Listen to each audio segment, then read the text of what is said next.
Halo semuanya, selamat datang. Di video ini kita akan membahas tentang simulasi jaringan menggunakan Pinet Lab. Nah, apa saja yang akan menjadi topik pembahasan pada video ini? Yang pertama kita akan berbicara mengenai network simulator ya. Apa itu Pinet Lab, kemudian perbandingan beberapa tools terkait dengan network simulator, serta sesuai dengan fokus pembahasan pada video ini kita akan bahas tentang Pinet Lab. Nah, sebelum ke sana, mungkin supaya bisa memberikan gambaran nih, khususnya untuk teman-teman yang mungkin baru mau belajar tentang jaringan komputer. Nah, kenapa sih network simulator itu sangat penting gitu ya? Supaya bisa memberikan gambaran, di sini saya coba berbicara dari masalahnya terlebih dahulu.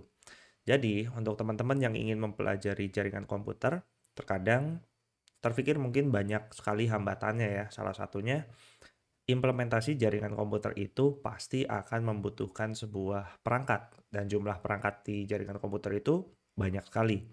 Kemudian, masa iya kalau misalkan kita mau belajar jaringan komputer harus punya alatnya? Rasanya itu akan sangat menghambat. Dan untuk kalian yang mungkin masih pelajar dan sebagainya, mungkin akan sangat berat kalau misalkan harus membeli sebuah perangkat. Nah, maka dari itu di sini network simulator bisa menjadi sebuah solusi ya untuk teman-teman yang ingin mempelajari jaringan komputer agar nanti bisa mendapatkan gambaran gimana sih caranya kita mengkonfigurasi sebuah perangkat, kemudian gimana caranya kita memahami bagaimana jaringan itu bekerja dan sebagainya. Nah, kurang lebih gambarannya seperti itu. Kemudian, berbicara network simulator, sebetulnya banyak sekali pilihan tools yang bisa kita gunakan. Salah satunya mungkin yang cukup populer adalah Cisco Packet Tracer ya. Mungkin untuk teman-teman yang berasal dari SMK khususnya TKJ sudah tidak asing lagi dengan tools ini gitu.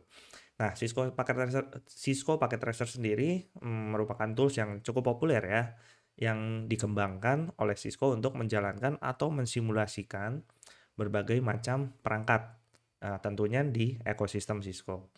Kita bisa lihat di sini bahwa memang sebagian besar apa yang bisa kita jalankan di simulator ini, ya hanya perangkat-perangkat Cisco saja. Dan Cisco Packet Tracer ini, bersifat simulator ya. Nah, sebenarnya plus minus sih untuk teman-teman yang mungkin baru pertama kali mempelajari atau ingin mencoba, saya sarankan, teman-teman bisa coba dari Cisco Packet Tracer dulu gitu. Karena ya ibaratkan, ini mudah untuk digunakan gitu, bisa dijalankan di berbagai sistem operasi dan tentunya tidak terlalu membutuhkan spesifikasi device yang tinggi. Nah, tapi di sisi lain terkadang di case-case tertentu kita membutuhkan banyak variasi. Ya, contohnya misalkan jaringan yang kita simulasikan ingin melibatkan banyak perangkat-perangkat lain gitu, tidak hanya yang berjenis Cisco saja. Karena kita tahu juga bahwa pada implementasi jaringan di luar sana, perangkat yang kita gunakan tidak hanya sebatas Cisco saja, melainkan banyak sekali perangkat dari merek-merek lain gitu ya, atau dari vendor-vendor lain. Nah, alternatifnya, teman-teman kalau misalkan ingin coba yang lebih advance, salah satunya bisa gunakan seperti GNS3, IfNG, maupun Pinet Lab. Nah, kalau kita bandingkan dengan Cisco Packet Tracer, GNS3, IfNG maupun Pinet Lab, ini mungkin lebih ke arah emulator ya, yang mana emulator ini bisa memberikan sebuah experience atau pengalaman dalam melakukan konfigurasi dengan lebih realistis. Jadi apakah lebih bagus? Ya sebetulnya untuk simulator sama-sama saja. Cuma memang untuk emulator ini sebetulnya banyak variasi yang nanti bisa kita lakukan. Nah, yang menarik di sini adalah multi vendor. Jadi kalau teman-teman pakai GNS3, IfNG maupun Pinet Lab, teman-teman tidak hanya terpaku pada perangkat Cisco saja, tapi teman-teman bisa jalankan berbagai macam perangkat dari vendor-vendor yang lain. Bahkan kita bisa kombinasikan dalam satu simulasi yang sama. Jadi cukup bervariasi. Dan kemudian karena dia sifatnya emulator, ya jadi seolah-olah kita bisa merasakan secara langsung gitu ya. Mirip seperti kita mengkonfigurasi pada perangkat aslinya. Berbeda kalau Cisco gitu, karena bentuknya simulator mungkin ada sedikit batasan-batasan tertentu. Nah, kurang lebih itu, kenapa sih untuk saya pribadi sekarang mungkin lebih nyaman menggunakan, emulator ya, atau tools seperti GNS3, IfNG maupun PinetLab. Nah, dari beberapa tools ini sebetulnya saya pernah membahas mengenai IfNG di beberapa video saya sebelumnya. Kalau teman-teman mau cek nanti saya sertakan linknya. Nah, untuk video ini kenapa saya lebih condong menggunakan PinetLab? Nah, kita akan ketahui bersama-sama. Jadi, PinetLab ini merupakan salah satu multi-vendor network simulator. Yang tadi sudah saya jelaskan ya. Multi-vendor network simulator artinya kita bisa menjalankan atau mensimulasikan banyak perangkat dari vendor yang berbeda. Kemudian, di sini kalau kita lihat, fungsi utamanya juga cukup unik. Ada yang dinamakan PinetLab Box, yang mana ini sebuah virtual machine yang digunakan untuk menjalankan simulasi. Ya, jadi nanti kalian simulasinya pakai PinetLab Box ya. Kemudian di dalamnya pun itu udah include ada yang namanya PinetLab Store. Jadi kalau di PinetLab Store ini terdapat banyak lab gratis di bidang jaringan komputer, basis data, dan sistem lainnya. Jadi sebetulnya PinetLab ini nggak hanya difokuskan untuk simulasi jaringan komputer saja, tapi kita bisa manfaatkan untuk hal-hal yang lain gitu ya. Jadi simulasinya cukup luas dan beragam. Nah, selain itu sebetulnya ada yang cukup menarik di sini. Selain dari sisi fungsi ya, tentunya kenapa saya sarankan atau di sini saya tertarik menggunakan PinetLab. Salah satunya adalah dari sisi fitur, yang mana ya secara pengoperasian itu cukup mudah atau user friendly ya. Yang mana biasanya kalau Cisco Packet Tracer itu harus install, tapi kalau di PinetLab ya kita cukup jalankan virtual mesinnya nanti, kemudian kita bisa akses menggunakan web UI. Menurut saya menggunakan web UI itu cukup fleksibel gitu. Kemudian salah satu fiturnya mungkin yang untuk saat ini saya banyak gunakan misalkan kayak Docker Container di platform lain atau simulator lain, mungkin itu nggak ada atau bahkan ada tapi berbayar gitu. Nah, kalau di sini itu bisa saya langsung jalankan. Kemudian tadi di mana network emulator ini memungkinkan kita untuk bisa menghubungkan jaringan yang kita simulasikan tapi bisa kita hubungkan ke jaringan internet. Nah, seperti itu atau kita bisa hubungkan ke jaringan fisik lainnya gitu. Jadi benar-benar seperti kita mensimulasikan pada jaringan aslinya. Kemudian beberapa image atau beberapa device yang nantinya bisa disimulasikan di atas PinetLab itu ada apa aja sih? Sebetulnya banyak ya. Cuma di sini saya coba sederhanakan. Kalau saya simpulkan di sini ada 3, ada iOS ya. iOS ini bukan smartphone Apple gitu. Tapi iOS di sini adalah sistem operasi Cisco yang banyak digunakan di perangkat-perangkat Cisco biasanya. iOS ini Cisco on Linux, kemudian ada QEMU. Jadi misalkan kalau kalian ingin jalankan perangkat Juniper, ada yang berbasis QEMU, kemudian jalankan perangkat MikroTik, kemudian Fortinet, atau perangkat-perangkat lain gitu ya.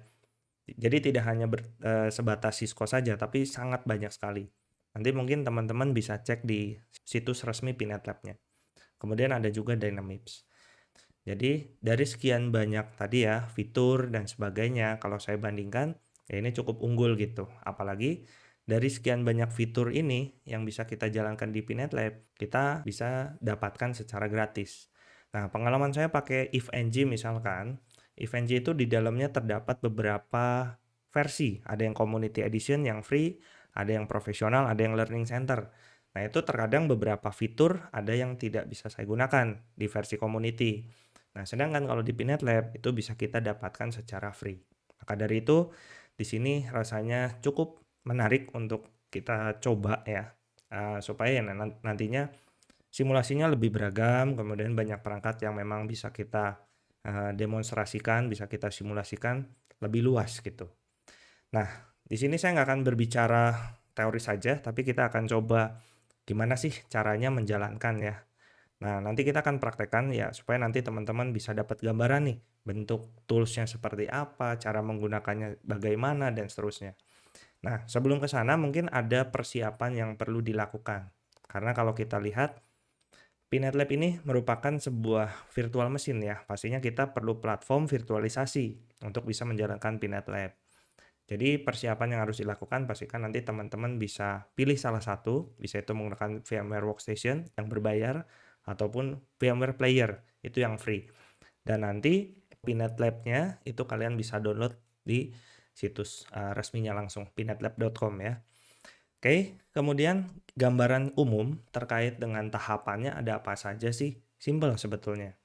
Jadi kalian nanti tinggal import hasil download PinNetLab-nya ke VMware, kemudian jalankan VM-nya, lakukan setup password, dan terakhir barulah nanti bisa kita akses menggunakan web browser. Jadi cukup sederhana. Oke, biar tidak panjang lebar, mari kita coba langsung. Oke, di sini saya sudah membuka VMware-nya ya. Jadi kita sesuai dengan tahapan yang tadi, kita tinggal coba import terlebih dahulu PinNetLab yang sudah tadi kita download ke VMware. Nah, caranya cukup sederhana, jadi kita tinggal import saja. Kemudian kita pilih filenya yang mana. Jadi kita misalkan saya sudah naruh filenya di download misalkan. Nah, nama filenya itu yang pinetlab.ova. Nah, seperti ini. Kita tinggal open, kemudian continue, kemudian kita kasih namanya. Saya misalkan namanya kayak gini aja, pinetlab ya. Kita akan taruh di directory virtual machine kalau sudah save. Lalu kita tunggu proses importnya sampai dengan selesai. Nah, ini mungkin proses importnya bervariatif ya, tapi nggak terlalu lama kok. Mungkin ya sekitar 1-2 menit. Mungkin di sini saya akan percepat ya videonya. Oke, baik. Di sini proses importnya sudah selesai. Namun sebelum saya finish, saya akan coba customize sedikit. Yang akan saya rubah di sini adalah memorinya saya akan turunkan karena defaultnya dia 8 GB ya. Tapi di sini sebenarnya minimumnya 4 GB. Kebetulan di laptop saya ini memorinya cuma 8 GB, jadi saya gunakan setengahnya saja. Oke, kalau sudah seperti ini ya, kita tinggal start saja. Kemudian ini pilih upgrade. Kita tunggu lagi proses bootingnya. Jadi setelah ini kita tunggu dulu sebentar, kemudian selanjutnya kita ubah default passwordnya menjadi password yang kita pasangkan. Oke, di sini mungkin proses bootingnya saya akan percepat di video ini. Nah, kurang lebih pada saat kita sudah booting, nanti teman-teman akan dihadapkan satu tampilan seperti ini ya. Di sini terdapat beberapa informasi, contohnya misalkan ada keterangan default root passwordnya apa, kemudian ada informasi mengenai alamat IP. Nah, melalui alamat IP inilah nanti kita akses menggunakan web browser. Catatan saja, alamat IP yang tertera di sini mungkin akan sedikit berbeda ya dengan yang tertera di sini. Yaitu nanti tinggal disesuaikan saja dengan nanti teman-teman dapat IP-nya berapa gitu. Karena ini udah di-set dari VMware-nya langsung. Oke, sampai dengan tahapan ini, kita pertama kali kita coba ubah dulu username dan passwordnya. Sorry, kita ubah default passwordnya saja ya. Di sini tadi tertera default usernya adalah root, kemudian passwordnya adalah pinet. Nah, jadi tinggal masukkan saja di sini. Pertama kali masuk kita akan diminta untuk mengubah password. Jadi silakan teman-teman bisa sesuaikan saja passwordnya sesuai dengan password yang teman-teman inginkan. Di sini saya buat password yang sederhana saja. Password 123. Nah, DNS domain name-nya saya biarkan default saja. IP-nya di sini saya gunakan DHCP, kemudian NTP-nya saya kosongkan. Proxy server configuration-nya saya biarkan default. Nah, kalau sudah, nanti PinNetLab-nya akan nge-restart lagi. Nah, setelah inilah nanti kita bisa langsung akses menggunakan web browser. Oke, kita tunggu proses booting-nya, proses reboot-nya ini selesai. Oke ya, proses bootingnya sudah selesai. Nah, sekarang kita bisa akses langsung menggunakan alamat IP yang tertera di sini. Di sini saya akan buka langsung browsernya. Saya akses ke alamat IP yang tadi ya, 172.16.100.130. Nah, kurang lebih nanti pada saat pertama kali teman-teman akan dihadapkan tampilan seperti ini. Ada dua pilihan autentikasi yang bisa teman-teman gunakan. Ada online mode, ada offline mode. Cuma pada saat pertama kali kita biasanya akan diarahkan menggunakan online mode terlebih dahulu. Karena kalau misalkan teman-teman coba menggunakan offline mode itu nggak bisa. Jadi kita pilih yang online mode dulu. Nah, di online mode ini kita harus login menggunakan akun yang sudah kita daftarkan di PinNetLab. Jadi kalau teman-teman belum punya akun nanti tinggal daftar saja di sini di tombol sign up. Di sini saya akan langsung login menggunakan akun saya. Oke, kemudian jangan lupa captcha-nya. Untuk opsi ini biarkan saja default dulu ya. Kalau sudah login, captcha-nya salah. Oke, kurang lebih seperti ini ya.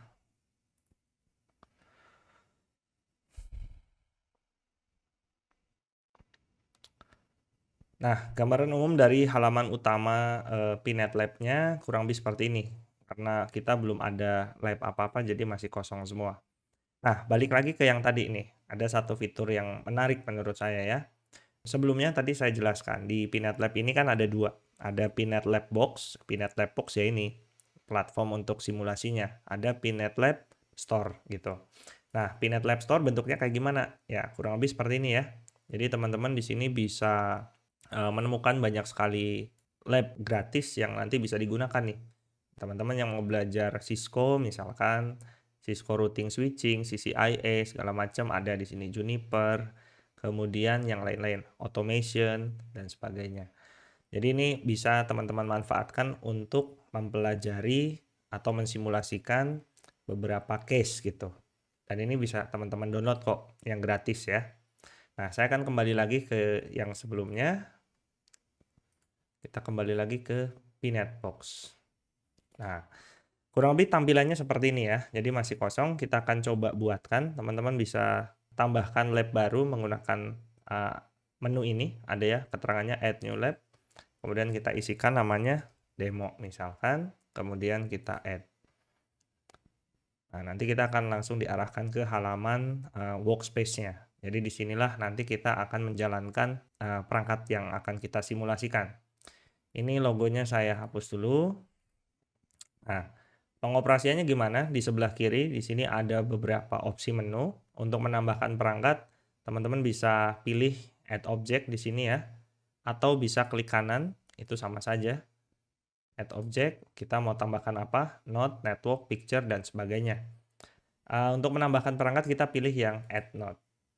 Nah, ini satu yang harus digarisbawahi ya, kalau teman-teman menggunakan network emulator atau multi-vendor network simulator. Karena memang vendornya itu banyak, jadi sebenarnya kalau saya tampilkan di sini, show all unsupport. Nah, di sini terdapat beberapa pilihan, banyak sekali ya. Di sini misalkan Cisco pun banyak sekali di sini jenisnya, kemudian Aruba misalkan, kemudian perangkat Huawei, ada juga Juniper, Microtik, dan sebagainya. Banyak. Nah, cuma dari sekian banyak memang nggak bisa kita pilih gitu, nggak bisa kita gunakan. Tidak bisa dijalankan secara langsung. Yang bisa dijalankan secara langsung, ya yang ini. Ada Docker, ada virtual PC. Nah, sisanya gimana nih kalau ingin dijalankan? Ya, kita perlu tambahkan. Kita perlu tambahkan image-nya ke Pinet Lab. Nanti setelah video ini, saya akan bahas gimana sih cara menambahkan sebuah device untuk bisa disimulasikan di Pinet Lab. Nah, sementara ini saya akan coba tunjukkan dulu. Nah, cara pengoperasiannya sederhana saja seperti ini ya. Misalkan saya tambahkan 2 buah virtual PC, seperti ini. Gini ya. Kemudian untuk menghubungkan tinggal ditarik saja seperti ini. Kalau sudah, untuk menjalankan tinggal diklik tombol Start. Nah, gambarannya kurang lebih seperti ini. Jadi simple ya. Kalaupun nanti teman-teman ingin tambahkan perangkat lain gitu ya. Misalkan tambahkan satu PC lagi gitu. Ya, tinggal di-add saja. Nah, cuma pertanyaannya kalau ingin menghubungkan ini gimana gitu. Nah, itu nanti kita coba bahas belakangan ya. Kita coba tangani dulu 2 virtual PC yang tadi sudah kita tambahkan. Nah, untuk mengaksesnya sebenarnya ada 2 pilihan. Teman-teman bisa gunakan aktifkan HTML console. Nah, atau bisa gunakan default console dari masing-masing sistem operasi yang teman-teman gunakan.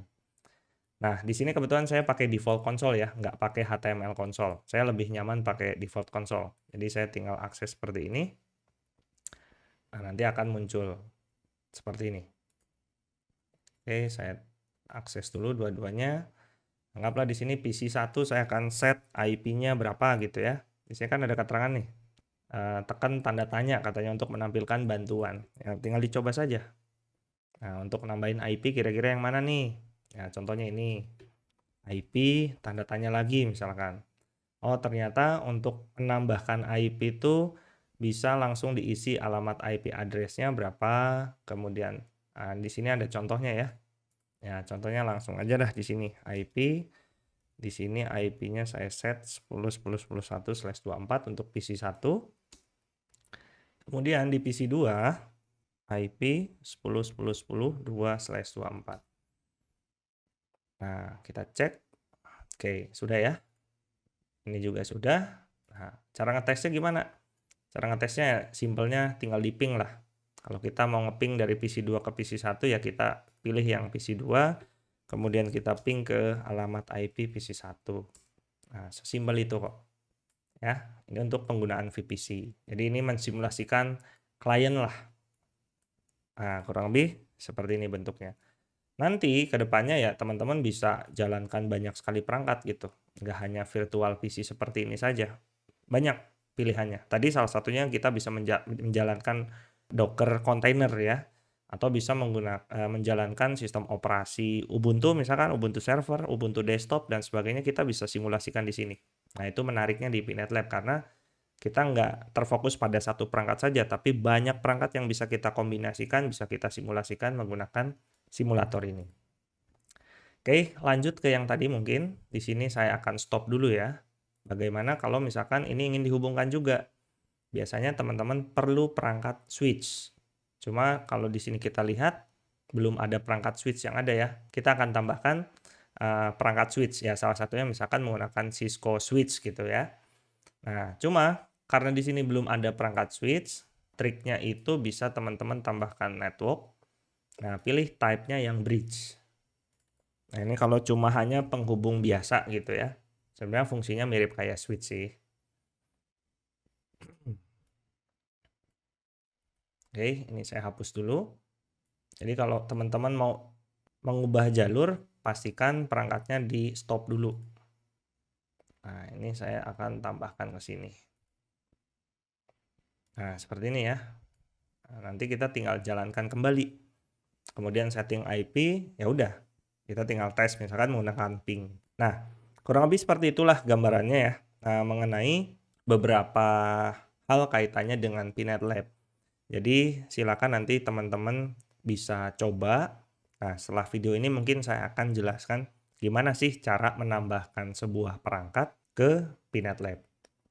Oke, itu saja kurang lebih yang bisa saya sampaikan pada video ini. Terima kasih semuanya, sampai bertemu di video selanjutnya.